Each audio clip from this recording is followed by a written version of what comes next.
Hi, I'm Tam Black, and this is some snippets of a conversation that I had about user research design. Different essential takeaways from observational testing have to do with how long it takes them to complete the task based on your estimates. Mm-hmm. So if using the product for a certain function is supposed to take 5 minutes, and it takes someone who's never ever used it before 15 minutes and they're like crying by the end of it, it's too difficult. It's too hard. Why would you make it that hard? That doesn't need to be, you know? The results of a successful test, I think, or like demonstrably you're succeeding in your product development, is when the testers are able to easily complete the task without a whole lot of frustration, without a whole lot of pain, and without getting stuck. So you'll see sometimes in complex like user experience design testing, they'll get stuck in between the tasks and then they'll try to figure it out. It's important that when they say, well, how do I do this part? That you say, what would you do if I wasn't here? So you can see how many people have to look it up, how many people have to read the manual, and all of that. Other important takeaways are from interview questions where they talk about users will tell you, I will never spend my money on that thing based on personal bias, or I will only buy this brand based on personal bias. That's going to tell you a lot. And you can try by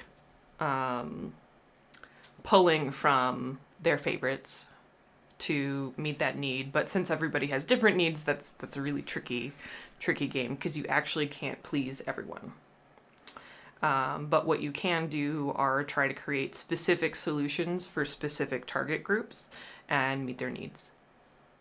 Well, obviously, more testers is better, as many as you can get. Obviously, there's limitations to that.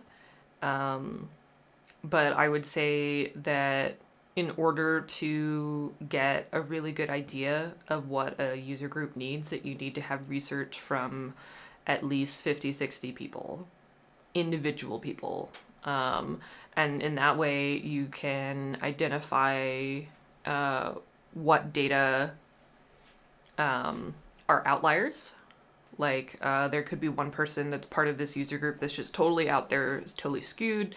They want completely different from everybody else. They're completely different size than everybody else, whatever. But in that way you can notice patterns. And so pattern recognition is a big part of user research, because if you notice that half of them have a problem with this one feature, that's worth looking into.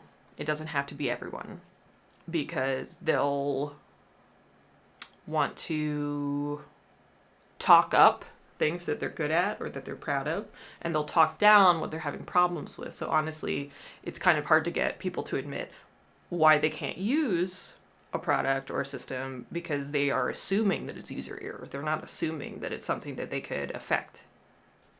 Assumptive design is a really easy pitfall to fall into, especially if you've been doing design for a while, where you're like, I've been studying this target user group. I know what they need. I know what they want.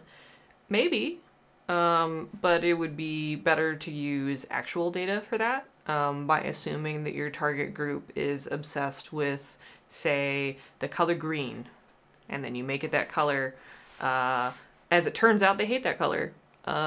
You could have saved yourself so much money just by talking to them, So it's a value proposition for, like, are you going to gamble with what you think is going to be successful, or are you going to make an informed decision and, design from data?